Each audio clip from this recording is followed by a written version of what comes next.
Find yourself a booth, order up a cold one. This is the Spring Bar.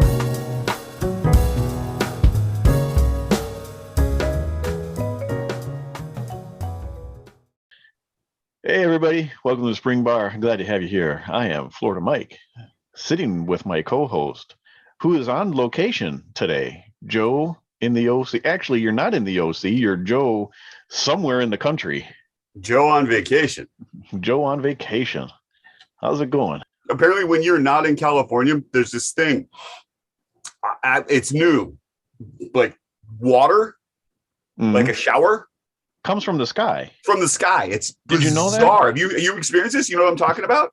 Well, I know for you guys, you have to turn on a tap or a hose or something to Right, experience the water, but ours just comes for free. Like out of a tree or something. Like it grows in the clouds. This is just, it's bizarre, dude. It's bizarre. We had a big thunderstorm go through the other night. Apparently it's flooding in the southern parts of the state, but it's nice here. So humid, hot. Are you getting humidity up there? Is it bad up there? Is it? Yeah, we're like 85, 90%. It's good. So we're both on the East Coast. We're both in the same time zone. Correct. But you're much farther north than I am still. Yep. So just in and around Richmond, Virginia at the moment.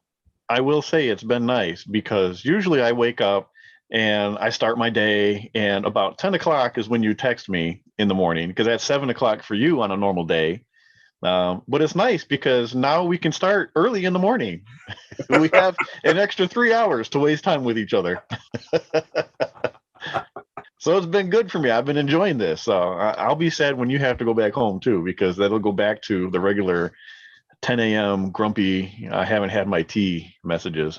Pretty much. Yeah. Pretty much. I've been polite. I've been making sure I have plenty of tea before I actually speak to anybody, before I come and deal with my. Do you go and hide out in the treehouse before speaking to anyone? It's a nice meditation spot here. It's good. I'm feeling comfortable. All right. This is my home now. I live here. Too good. So new watch alerts. What do you got? Anything? What did you get? Nothing? I've got absolutely, the only new watch alert that I've got is the new avatar that you designed for me for my Instagram profile. So we can throw that in here. And as you can see, it's lovely. It encapsulates my very ness of all things, and hopefully we don't get sued. I think we're okay. Mine has gone this far without anybody saying anything. I think we're going to be all right. We might be all right. There's no trademarks or names being used, so we're okay. I've got nothing. But why don't we go into wrist checks and drink checks? You're already assuming I don't have anything. I am assuming you don't have anything, but I also know. Okay, all right. So go ahead, lead us off. What are you wearing? I've got on the Lady G. The pink Lady G. Pink Lady G, and in the expensive Yeti tumbler, I have bourbon. Oh, okay. Well, it's humid as hell out here, man. I need to keep this stuff cool. Oh, so that protects it from the humidity? Right? Okay. All right. So on my wrist, I am wearing your watch. Oh, are you really? I am. Yeah. I really like this. They're cool. The design, the style of it. It's really, really cool. Yeah, those hooded lugs. Even though this is the lesser of the two that exist, it's still not bad. Like I said, it's been a donor for a couple of watches now, and it still manages to look pretty decent. So I'm going to enjoy it until we have to pull it apart yet again. That'll One be more time. My project this weekend is get this done for you, and then I'm looking forward to actually wearing the Sea Hunter that you sent me, because I've never seen one in the metal before. This is the first time I've seen one of those 12369 dials. They're really cool. It wears really well. Neat. It's a good size. Yeah. So I'm interested to get that one going and get it on the wrist and see what it's like. So, me too. Yeah. Well, you'll just have to wait. I'll live vicariously through you. All right. For once. Uh-oh. They've already coming for you. They're coming in. They smell the beer. Yeah. So I'm drinking. This is Bears on a Rampage. This is a sour ale. It's got a bunch of fruit and some honey and vanilla in it. So yeah, I've been on a sour kick lately. I like it. It suits you. Mm-hmm. But then I'm nice. After the beer kicks in, right? Yeah. All right. So we new are. Watch alert. Yeah. Well, it's not a new watch alert. It's a new order alert. Okay. So we knew this was coming. We had a conversation with the powers to be at Bulova. We knew there was going to be a parking meter reissue. And I, for one, got really excited about it. Secret source. So I got real excited about it because I had been saying for quite some time that of all the reissues that they've done so far, they really needed to do that one. So and I think this conversation sparked when we were talking about that analog shift survey, because the parking meter, I think you had told me, was one of the options. It was that, right. It was the devil diver. So to go back, this is like 2017, 2018. Bulova and Analog Shift partnered together and they run a contest because they're going to reissue. Because they'd already done some of the Accutron 2 stuff. So this was like, post Lobster, post Snorkel 2. Right. And they were looking at getting into this beginnings of like the archive series. Mm-hmm. So they put out this poll and they've got 3 choices, and you've got the Devil Diver, right? The Oceanographer G, 666, black dial, Coke bezel. You've got the surfboard with the iconic surfboard dial, which is different than like that's the chronograph A versus the chronograph Bulova chronograph that you and I both have, and then there's the chronograph B, which is the black dial and the Coke bezel. And then they threw up the bullhead, which was your classic, not exactly the Citizen bullheads, but a very, very close. Had the caliber 12 movement with a micro rotor that was used through a bunch of different the burn micro rotor. Right. And so they throw out this contest, like, okay, here you go, vote, decide what you want to do, and that's what we're gonna throw. And I voted, of course, for the Devil Diver, with the hopes that there would be like a limited edition orange dial, which there was. It was super awesome.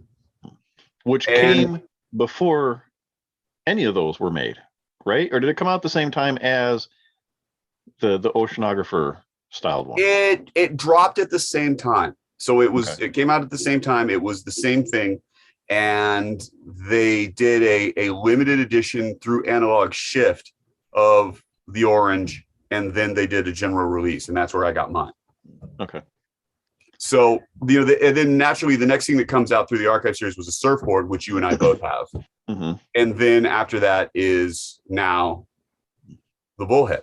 In between, quite some time in between. It took a bit, because in between you've got the mill ships, you've got the Chronograph C, the Stars and Stripes that you've got, a couple others. The Lunar Pilot. Right. Yeah. So, but then they come out with the parking meter, and I was super excited about it because if you know me and you know my collection, you know that I go after the wild, crazy, funkiest designs that there is, and this fits the bill. It's up there, when you look at what it is. And so if you haven't seen the watch, it is a chronograph. Well, we're putting photos up now. Well, okay, so you got the chronograph, and you got the two pushers, but you just rotate it 90 degrees. And so you've got the 2 pushers at the top, and then the original had the crown at 6, whereas on a standard chronograph it would have been on that chronograph it would have been at 9. And so they rotated it 90, and so you got the pushers. So you're essentially taking the Hoyer caliber 12, right, which had your pushers at what is that, 2 and 4, and the 2 crown and 4, was at and 9. Then the crown at 9. And you're rotating it counterclockwise 90 degrees, and you get that bullhead orientation, but the crown was at the 6 o'clock just because of the way that it was laid out. Right. So they, in our conversations, they said, well, obviously we can't recreate the exact movement. We are going quartz, which is fine. I'm okay with quartz. I have no problem with quartz. But then it was kind of, it was explained to us the way that it was going to be done. And we're kind of scratching our heads like, okay, we can see that. And we knew that the crown at the 6 o'clock was not going to be how you're setting the time and date, but rather that was going to be for a interrotating bezel, a 12-hour bezel for a second time zone. So very cool. I thought that was a great way to incorporate an extra feature and keep the 6 o'clock crown. Now, I have one on order. I ordered it 2 hours after they made the announcement. Now, this was supposed to come in the fall, and then it got Mike was a little upset. It's like, I can't. That's not supposed to be ready yet. Here's the thing: is I'm paying for a vacation that we're doing in November, and I thought I was going to be able to get that all paid off, and then in the fall, be able to order the watch when it got released. That's not the case. Bulova did, once again, a very Bulova-y thing, and they released it, 3 months early? Yeah, they released it early, but the thing that got kind of strange, and you pointed this out, you're the one who found it. Like, you found it in the wild on a site in New Jersey, and then again in Canada. And so it seems that like that might have pushed the release forward just a little bit. Yeah, so it's hard to say. They didn't want to lose their thunder and get scooped. Yeah. So I placed my order. I've got one coming. There's really, as of right now, a lack of reviews. It's pretty much exclusively being sold through Bulova themselves and Wind Up Watch Shop are really the only two ways you can pre-order this right now. There's not a lot of them in the wild. It'll be at they're doing a show in Chicago this weekend. And so it'll be sounds like it's going to be there. It's going to be, the big unveiling to the public, I think. Yeah. Really wish I could be home to go there. That'd be something, man. That would be something. Here's the thing. I really appreciate the way they did design. I appreciate how they kept true to the original. Now, that said, there are a few things I don't like about it. Okay. Number one being the 12 o'clock subdial register is a 24-hour register. I don't like the chronographs that have your chronograph central seconds, your minute counter, and then they have that you can call it a lazy register because all it does is just spin around once every 24 hours. But again, I get that is the movement that they had available to fit this particular application, and that's what they had to go with in order to make this come to fruition. Okay, so that's fine. The other thing is it has the 12 o'clock crown to set the time and date, but they gave it its own little pedestal that it sits on. Yeah. Okay. And so when looking at and I understand your argument there, and I can see your argument there. So that doesn't bother me. I'm bothered by other things. Here's the comparison. You can see the way that it's actually coming, and somebody had said the review from Wind Up Watch Shop said it looks more like a trident than it does the actual Y-shaped bullhead bezel of the original. So you can see. So I photoshopped it, and what I would love to have seen is if they did not put the crown on a pedestal, so to speak, but made it just flush mounted to the case. Yeah, but see, as soon the as original blue Y shape to the bezel. As soon as you do that, you lose the symmetry between 12 and 6. No, and if they keep it on the pedestal, you've got the symmetry between 12 and 6. So here's the way that I see it. With it on the pedestal, my eyes are drawn. It almost looks like it's one shaft going straight through from the top to the bottom. It gives the watch a oblong shape. When you remove that pedestal and make the crown flush with the case, it looks wider. Widens See, it. see now I would argue with the crown, with the crowns aligned, you get a rounder shape, and as soon as you drop that out, to me it looks like it's an oval the other way. Well, it makes a little bit fatter, and it should be a little fatter more than longer. We'll get it. Okay, you want to get it? Let's get into that. Let's get into that. So my beef with this watch, I've got two. Mm-hmm. First one is the movement. And I understand the logic. I understand the argument. I understand that recreating caliber 12 in some fashion for a watch like this would be a gargantuan endeavor. Very cost prohibitive. Well, maybe cost prohibitive, because we're not talking about Bulova. We're talking about Citizen. Citizen is a giant manufacturer. Citizen owns Miyota wholly. So since they own Miyota and Miyota sells movements to the world, you mean to tell me that if Miyota were to come out with a micro rotor chronograph movement with a destro winding, that no one would jump on that?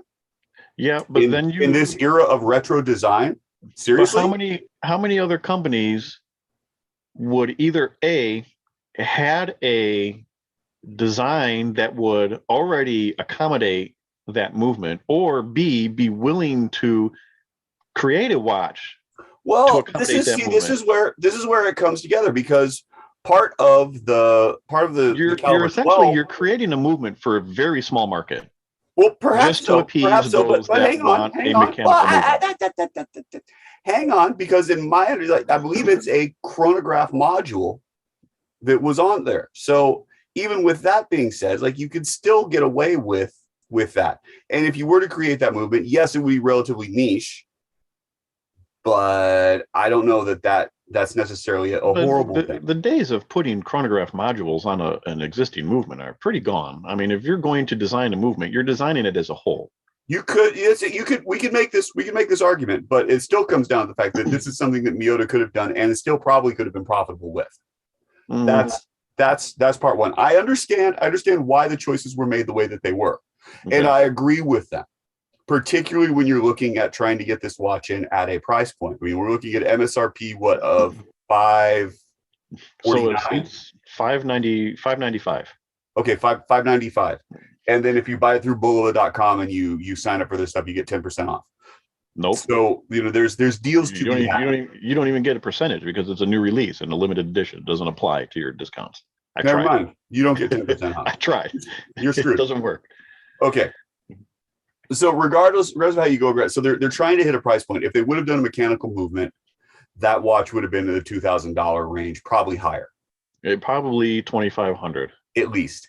And then you have to consider, your low end of the originals are starting at $335. Right, for a scratch bezel. Yeah. So it's kind of, you have to look at it as, is it worth it at that point? Would people buy a new one for that price when for $500 more you can have the original? What's the issue that they ran into with the Surfboard LE that had the Solita chronograph movement in it? Smaller case size, Swiss chrono, and it was retailing at like 22, 23, something like that. 24, I think. But if you want to buy one on eBay, you're going to pay $4,000 for it, because there's only one on eBay, and that's what it's at. Right. And you can get an original for that. So, you kind of shoot yourself in the foot, but you can't take it swimming. Well, that's true. So, okay. So what's your second? My second is the size. It doesn't have to be that big. It's a big watch. It's 43 millimeters, man. And on top that's of what that, it was, but it's thinner. Yeah, it's thinner, except it still sits up. So it's they're calling supposed to. Shut up. This is my problem, not yours. But if that's your problem with the new one, then it has to be your problem with the old one, because it's I don't know. I've never seen an old one. This is not a watch that's on my list. I mean, yeah, it's cool, but I've never looked at one and be like, oh, I must have it. It doesn't have 666 on the dial. I'm okay. It can go. Here's my Says other the guy problem. who just bought the Sea Hunter without a 666 on the dial. That's because it's a 665 minus one. So plus one. It's supposed to be plus one. minus one because it's So 666. 664. With minus one equals 665. In my head, it works. This is why I teach music. Back to my point about the bullhead. Back to my point. Okay. The watch is really proud. It comes up off of the wrist. They're calling it hidden lugs. It's really just kind of a recessed lug. It's down at the bottom of the case. And so it's a standard lug setting. It's not hidden lugs like the watch you're wearing where the whole thing isn't covered. It's just kind of, the overhang kind of catches it. And that makes the watch, the watch comes up. And so, yes, it's a thinner watch, but it's still wearing higher on the wrist. I don't know. Okay, Let me ask you this: what's a good height? Oh, do you know how high this sits? Yeah, I do, and I would still like it. For me, it's like right around 11, and that's so 11 is a good height for you. I'm okay with that because that's what it is. Yeah, it sits at 11 millimeters. It is, but I still got my strap coming a little bit further out. It's a tall 11 millimeters, isn't it, Joe? Look, it's the same thing as the mill ships, right? The mill ships comes on a single pass NATO. Yeah. Okay.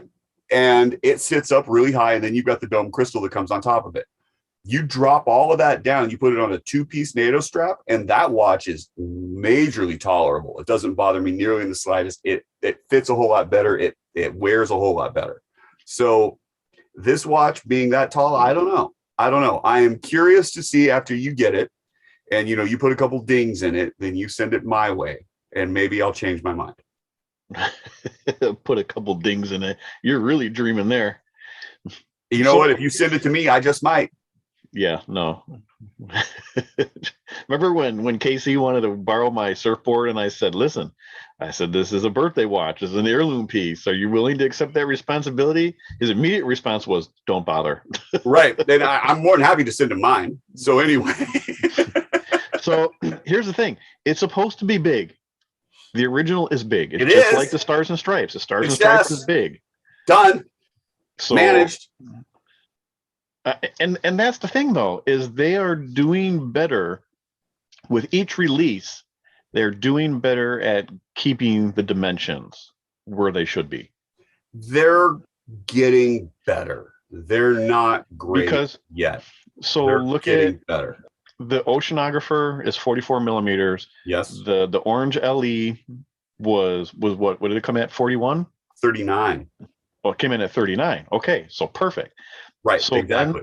Then they released the new orange dial with the black orange bezel, that one's coming in at 41, I think. 41. Right. Same as the Euro diver with the black bezel and the other one with the red bezel. Yeah. With those ones, yeah, the foreign market ones.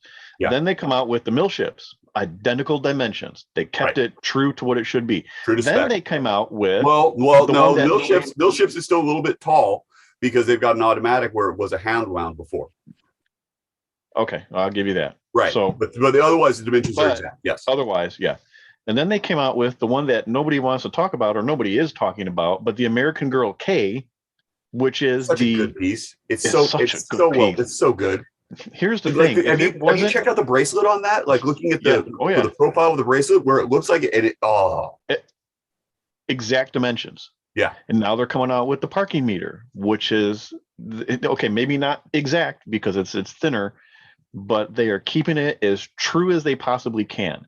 So I give them credit because they are refining their process. They are listening to the collectors, because when it comes to the Snorkel 2, when it comes to the Lobster, when it comes to the original releases, the surfboard that moon watch that they did too. Yeah, that everything was a few millimeters too large. Right. But they are starting to shrink them down a little bit and keep them. This is my initial reaction to the watch. And again, Bullhead, they're nice, they're great. I would love to see one in the metal. Not on my bucket list. Not a watch that I'm pursuing. So I will reserve final judgment until after you get yours and I get to see it. So yeah, I'm looking forward to it. I'm very excited for it. I can't wait. They're supposed to start shipping on Friday the 22nd. This episode comes out. You're listening to it. It's Monday the 25th, I believe. You should have it by then. Well, you're going to throw in the weekend, so it may come on so Monday or it might be Tuesday. The watches that I've gotten from Bulova that I've pre-ordered. Well, they say 2-day shipping, so we'll see.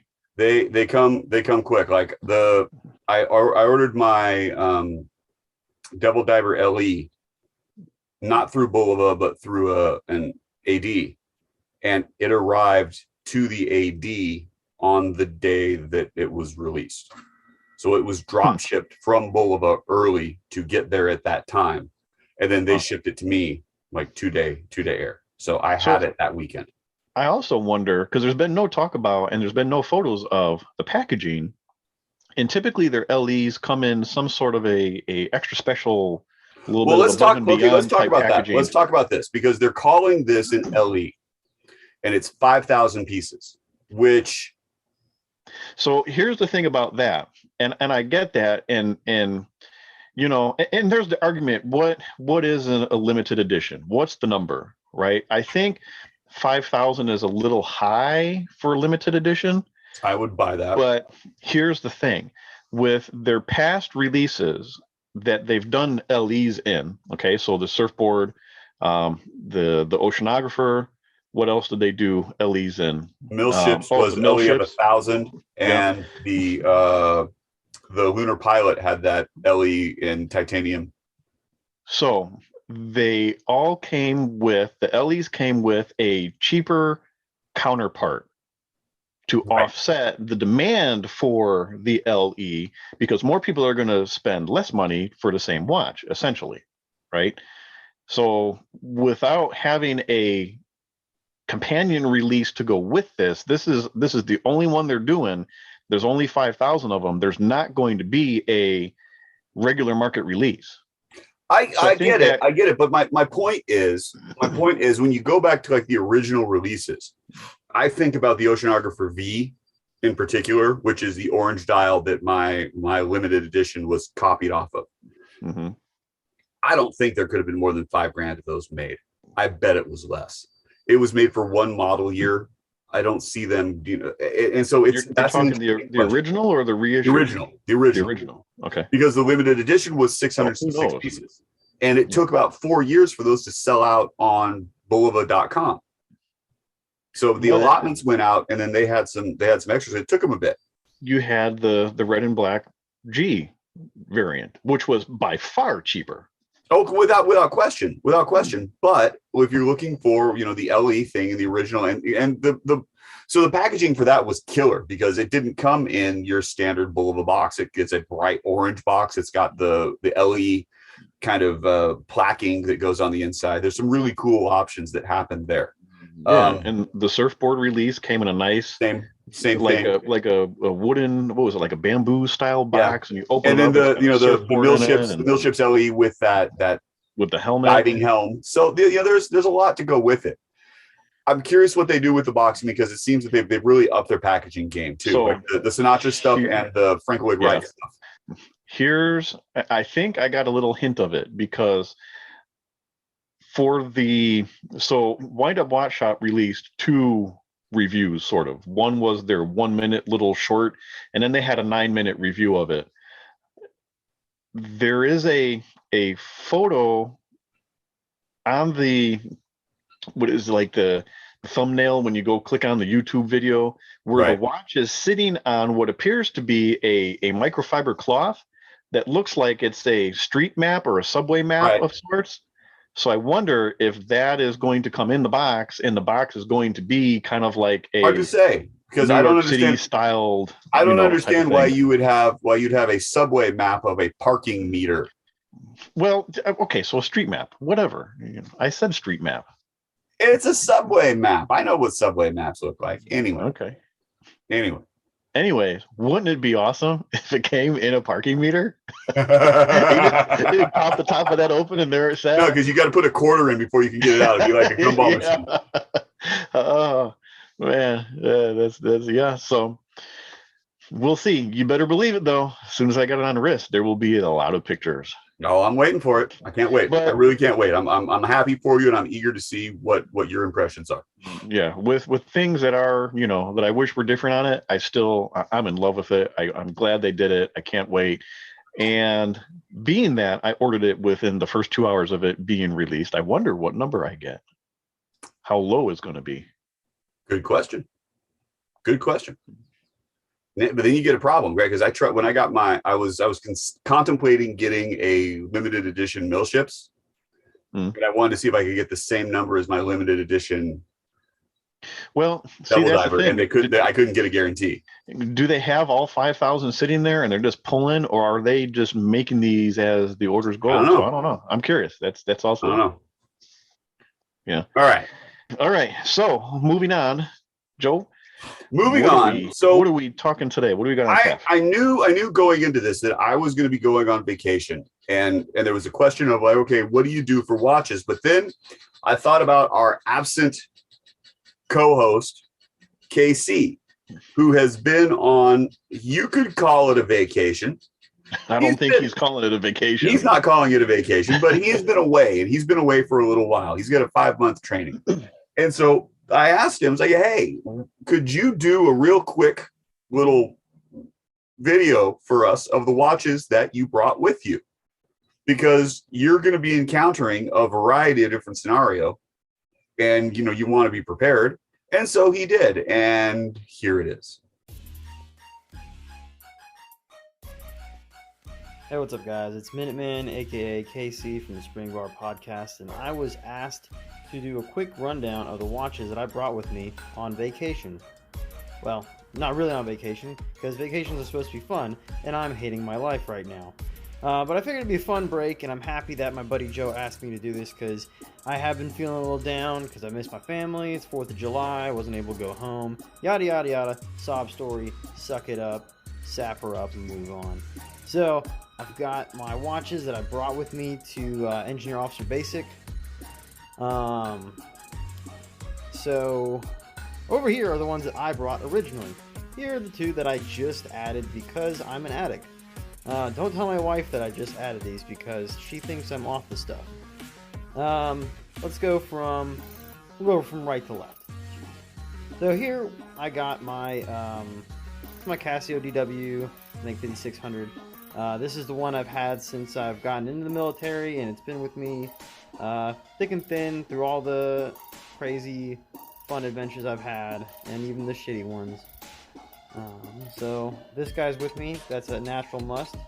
I got this Casio Pro Trek, a gift for my commissioning from my father that does a bunch of really high-speed stuff, all of which I've not mastered yet. I got this modded Casio, courtesy of Joe. This one does a little bit of heavy lifting, but nothing too crazy. And then I have this turd-tastic Seiko Explorer that I built. It doesn't run well. I think I've sheared off some teeth, so I can't really set the time. That kind of stings. My favorite birth year watch here. This is my Gray Ghost. So this one accompanies me. And lastly, I picked up this Tudor, gold-capped Tudor, before I left. So the Tudor and the Seiko got the most weekend wear whenever I was trying to chill, and these two new additions have kind of stepped things up for me.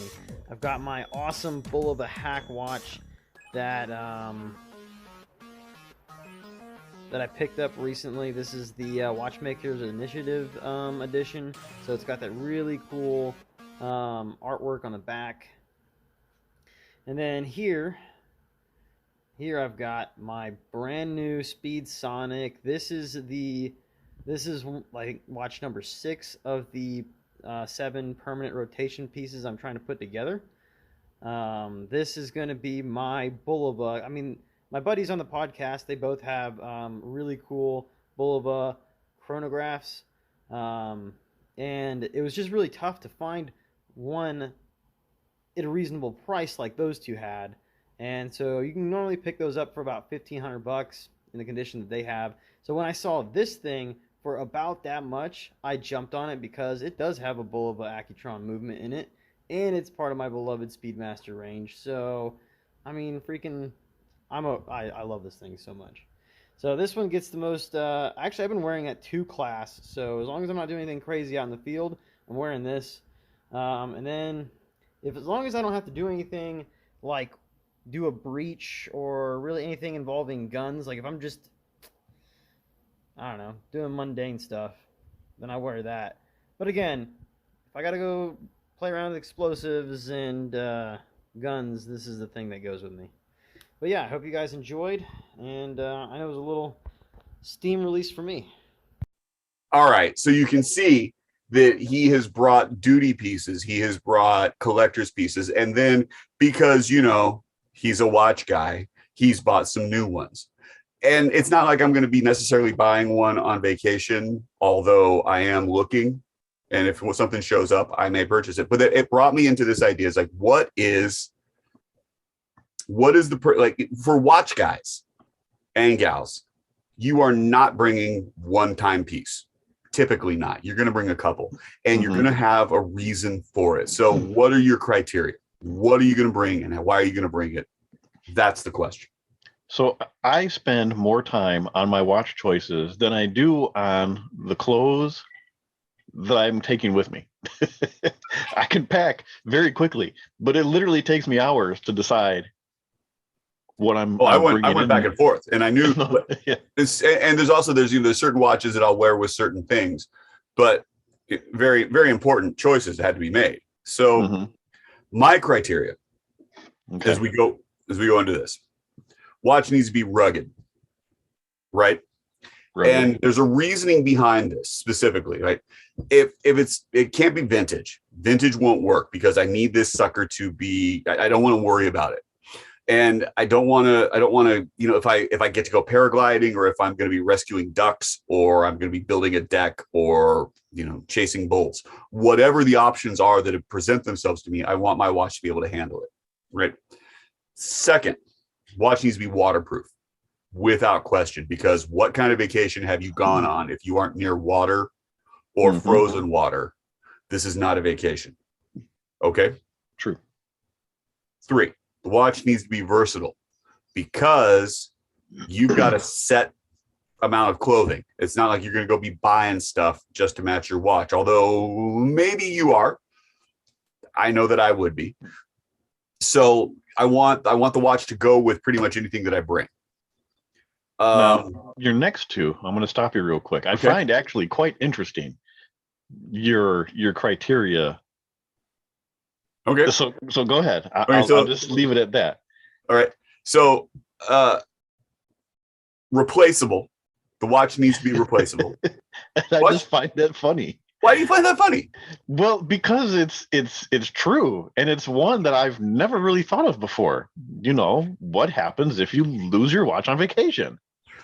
Right, and it's because it's going to be a thing that could happen, or pickpockets, or whatever. Right, you've got options that the watch may not come home with you, and if that's the case, will you cry? Because if you're going to cry, you probably shouldn't bring it with you. The watch needs to be replaceable. The next, I don't even know what number we're on. 5. There should be no day date. 5. No day date. That's another interesting one too. Well, I was like, you can keep the date because you got to know when you leave. But the day of the week, you don't need to know the day of the week. And if you're paying attention to the day of the week, it's a problem, because then you're not enjoying your vacation. Right? Vacation. I mean, I get it. It should be a relatively timeless thing. I get it, but so many of my watches are day dates. Yes, they are. And would you bring them with you? Perhaps, and we'll get into that. There you go. Right. And my last criteria is the watch should be fun. It should bring you a certain level of joy. And if you're going to be making memories, the watch should be a part of those memories. And that's it. That's my criteria. Mike? Fair enough. So mine is not quite as involved. I kind of have a broader categories. So I have a travel watch, the watch that I wear going to and from my destination. Okay. Generally, this involves a plane ride. I like to dress a little nicer when going to the airport and traveling. So upgrades happen, baby. Typically, my travel watch is going to be a dress watch. Now, I find this to be a fascinating thing. It's a fascinating pick from you because we were talking, there's a new release from Tissot with the snail dial, and you said, we talked about the Furlan Mari pieces, and I don't do dress watches. I don't like dress watches. And yet, the first thing on your vacation watch list is a dress watch. Just in fairness, those are both very specific types of dials, military-esque dials that just don't do it for me. Sorry, dress watch. I get it, but there's multiple kinds of dress watches. Those particular ones are not the ones that I go after. So you're strapping on your Movado and you're going to the airport? I have traveled with my Movado while I'm going to the airport. Yes, that would be a suitable choice. We'll get into our picks in a little bit here. But the next category I'm bringing is a dive watch. Because again, water is going to happen. And typically when I go on vacation to tropical places where I'm in the ocean and water sports happen and it's going to get wet and you just need to have a dive watch. Fair. All right. Next is the Gata watch, the go anywhere, do anything watch. Right. So a little different than your dive watch. This is more of your adventure piece. It's a sports watch, basically. Yeah, exactly. If you're going to go hiking, if you're going to be, same thing, building decks, saving ducks, whatever, this is the watch that you're going to have on your wrist for those activities.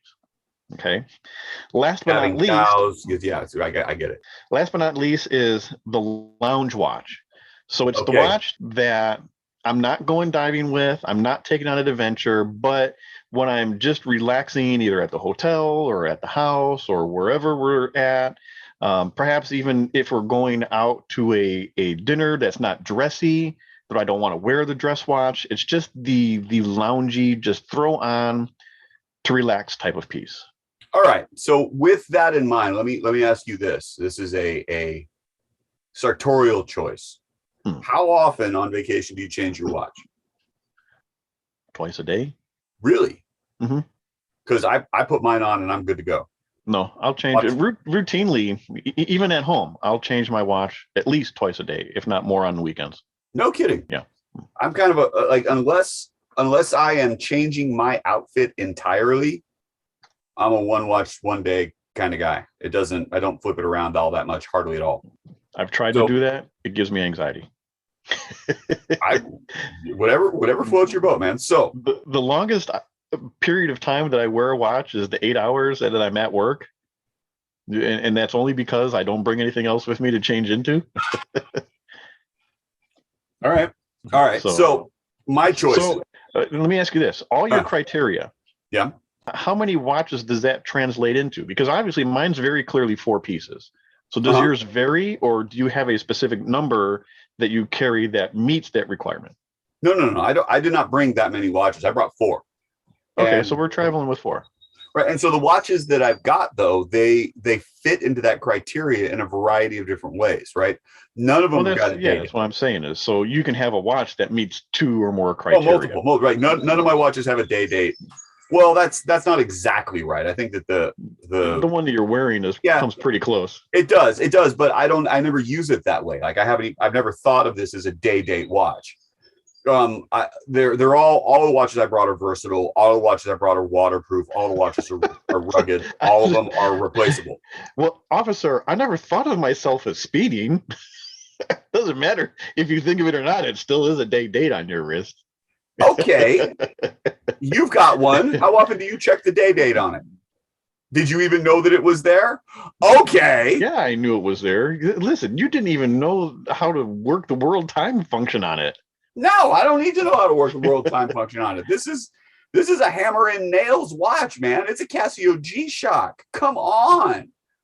The Lady G. This watch is mighty. The mighty Lady G. The mighty Lady G. Okay, so moving on. Okay, I've got the Lady G. I brought the mill ships. I brought the surfboard, and I brought the Euro diver. And the Euro diver is kind of my dress piece, right? So I find that interesting. All are 200-meter dive watches. Well, the G-Shock isn't. It's 200 meters. It's not technically a dive watch, but But a 200. I get. No, I get where you're going with it. Yeah, Yeah. because the problem that I've got is that my dress pieces, I don't have. That's wrong. I've got two that are kind of contemporary and they've got a little bit more water resistance, but I think they're only maybe 10 meters. And that's the titanium field watch, excuse me, that I've got. And then there's a 21 jewel field-esque watch that I've got. Mm-hmm. And I contemplated bringing that new Caravel 666 dress diver. I thought about bringing that, but I couldn't trust the water resistance on it because I haven't had it pressure tested. And so I didn't feel comfortable because that one's not really replaceable. So everything that you brought is a modern watch. Yes. Would you travel with a vintage watch, or does that fall under the I will cry if it gets lost? I have traveled with vintage watches. I go snowboarding with vintage watches. I will bring a vintage Bulova. Brought Accutrons. I've brought a few because I know that if I go into the jacuzzi, I'm going to be taking it off, and it's covered generally by my mitten, so I don't have to worry about. It's going to get there's going to get some snow on it, but it's not like I'm submersing it into the surf. So I'll take a vintage piece when I go snowboarding, and I've got some great shots from the mountains of that are on my Instagram feed, where you could go check out my new avatar that Mike made. Nice plug. Thank you. So those are my choices. What are yours? What would you bring? Because you're going on in Thanksgiving, right? I'm going to Thanksgiving, yeah. And you're going to an island. I'm going to an island. And you will be surrounded by the water. Beautiful, pristine beaches. So I will, exactly. Typically, I will travel with my Movado or my Aerojet. Really? Okay. Okay. However, with the new acquisition of the World Timer, I feel like that is the appropriate travel watch to bring on this next trip. Good. If mine worked, I would have brought it, I think. So that will be my travel watch / dress watch. Because I feel like you can pull it off as a nice totally. Go out to dinner watch. It is. I agree with you on that. 100%. Okay. My dive watch. Now, the last time I went, I brought the surfboard with me. I think I will swap that out for my Snorkel 2. I think that will be my dive watch of choice. I have it on a cheapest NATO's Tropic, so goes in water just fine. Don't have to worry about it. And I will wear it when snorkeling. Watch out for that crown. Make sure the crown is screwed down. That's going to be a big deal. But that crown is not my worry. My worry is the rotating bezel crown, because that one's not screwed down. It's not, but I think the gasket there is better. Yeah, but when I had my lobster, I had it in the water, and it did just fine. I've had the Snorkel 2 in the water as well. So, and that usually, before I got the surfboard, that was my vacation watch of choice. That was my beach watch. Yeah. Okay. So I think, going snorkeling 10 feet down, it's well within the 200 meter limit that watch is capable of doing. Right. So my next one, my go anywhere, do anything, my adventure watch is going to be my Seiko Comex. Okay. Because that watch is, you can fuck that up. Yeah, that's already my work watch. So I mean, it sees a hard day's work, and it keeps running. It looks fine. It does everything you need it to do. Has the bezel in case you need to time anything. If it gets knocked up, I really don't care. It's a brushed case. It's easily fixed. That's my adventure watch. All right. My lounge watch is one that I'm having a little bit of a hard time with. Now, the last time I went, I brought my Oceanographer L. Okay. Which seems like an odd lounge watch choice. No, that's such a good watch to just. But yeah. it's vintage, and you don't want to get it wet. So that is the perfect, around the house, not really doing anything watch to wear. Got the bezel. Has the bezel. I'm already traveling with a vintage piece, so I don't know that I want to bring two. So I wonder if I go with my Snoopy Q, the Timex Q Snoopy dial. Yeah. I wonder if I Snoopy do. Q you could wear out too. That would be a good dinner watch. And that's a good going shopping, picking up groceries kind of watch type of thing. Because if you lose it, you know, like if that ends up falling off your wrist for whatever reason, you can find them. You can find them still. You know, it's still new enough where it's replaceable. But the problem is I have so many vintage watches, but if I don't want to bring another one, you know, what do I go with? I don't know. My other thought was maybe the Accutron Q, the up down, you know, that would be a good loungy watch. it could be, but like if that's in baggage, like if you didn't travel wearing that, that would be my concern, because if that gets dropped or accosted in some way during the transit, you could be in trouble. I don't travel shock resistance on Accutrons is not robust. Well, yeah, that's true. I don't do luggage though. I'm all carry on. Because where we're Yeah, going, I did got too, access to washers and dryers, so I don't need to pack a whole suitcase.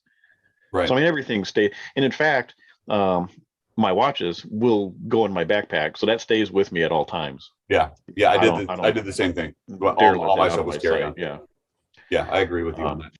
So I'm those are some solid choices, dude. That's a really good set of picks. I am mildly surprised with Movado. I really am. And the only reason I threw it out earlier is because I know that's your dress watch.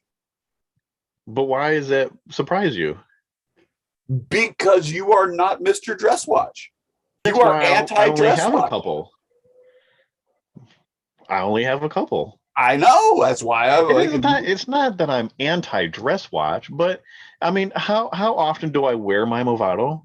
How often do I wear the Aerojet? You know, I wear the World Timer because that's just a badass watch. It is a badass watch. And it's a little less dress watch, right? But I mean, you know, I don't have the need for a dress watch that often, which is why I only have really two. No, I take that back. I do have a couple more. I have a nice I'm sorry. Gagan.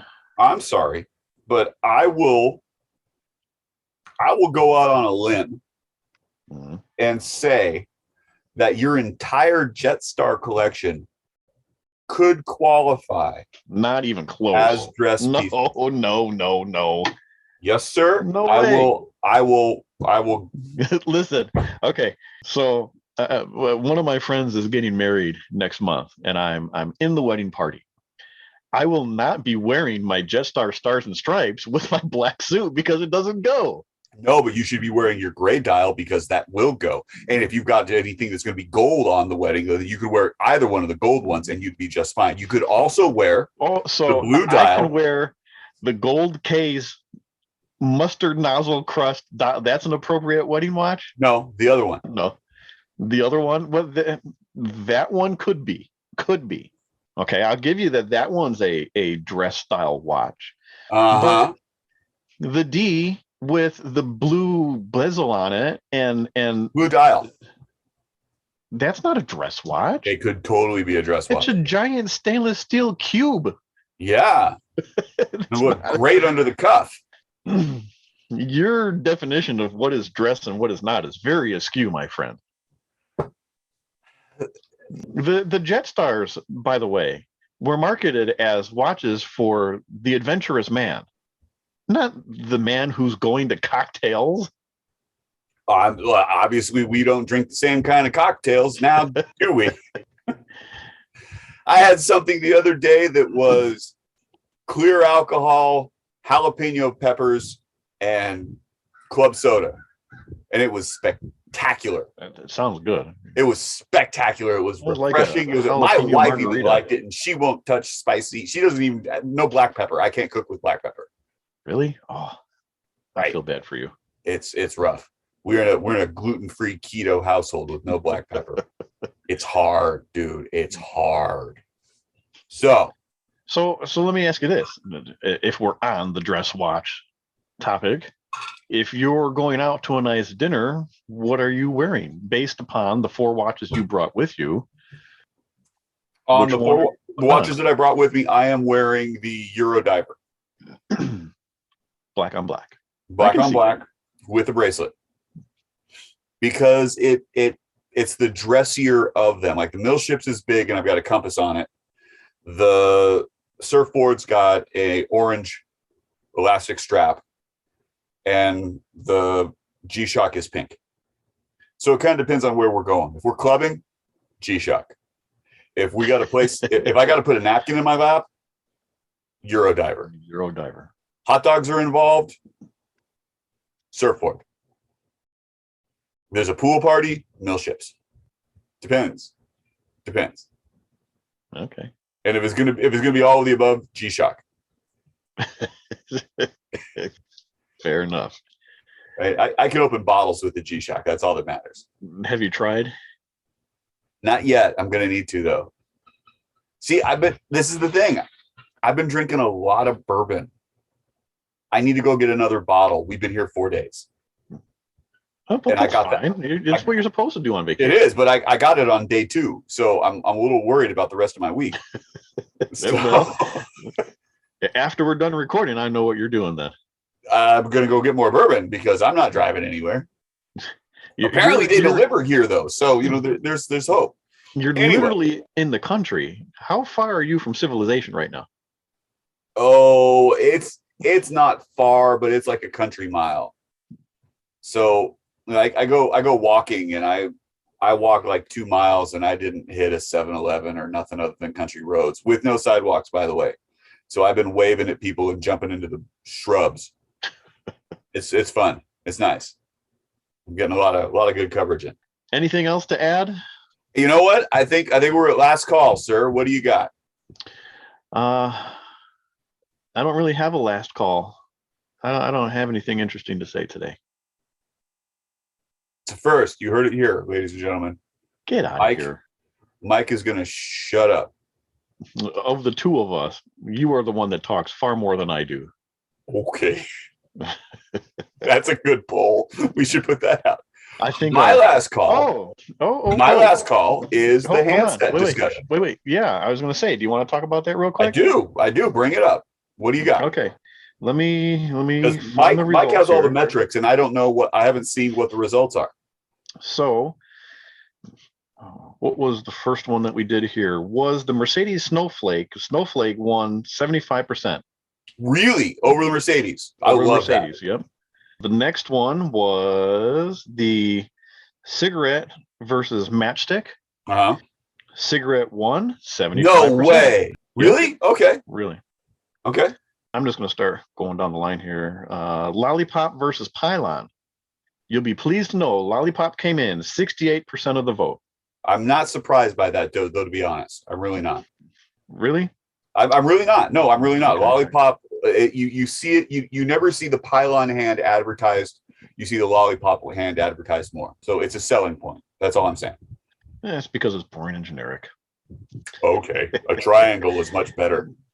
Let's see here. Sword and syringe was very close.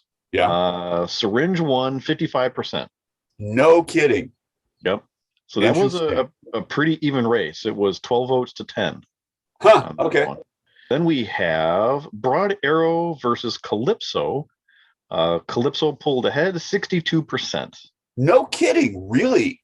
Mm-hmm. That one kind of surprised me too. I wonder if that's because of the Ranger release. Could be, I guess. Coincided. Yeah. That's an interesting stat. That's really fun. Cool. And then the closest race of them all by one vote was Art Deco versus Bauhaus. Ooh. Now, which one do you think won? One vote. It was 52% I'm going with Art 48%. Deco. Art Deco won. And I would have thought Art Deco would have won too. But really? The victor is the Bauhaus. Yep. No way. Yep. Oh, I did not see that one coming. Oh, that was fun. Yeah, I like that. That was good. That was an excellent poll. We did well on that. Good for us. Thank you to everybody because we had a lot of good interaction on that one. We certainly did. We had a lot of votes on there. I think everybody involved had fun. So, how do we get in touch, Mike? So, this evening, Joe on vacation. In Florida, Mike. We make up. the Spring Bar Podcast. You can find us on Instagram at thespringbarpodcast.com. You can email us at springbarpodcast@gmail.com. On a personal level, I am 120 clicks, all spelled out, one word, 120 clicks. Joe? I am Watch Taylor Youth, WATCHTAYLORUPH. And you can hashtag the Spring Bar Podcast with all of your watch shots, handset shots, drink shots. Please make sure that you show the drink before you show. You've had enough where you don't even remember how it goes. This was full of bourbon. That's all I'm saying. So, and it is not. It is not. Now it's just full of ice. Right. Bourbon So now you flavored gotta be careful. That's all I'm saying. No alcohol abuse.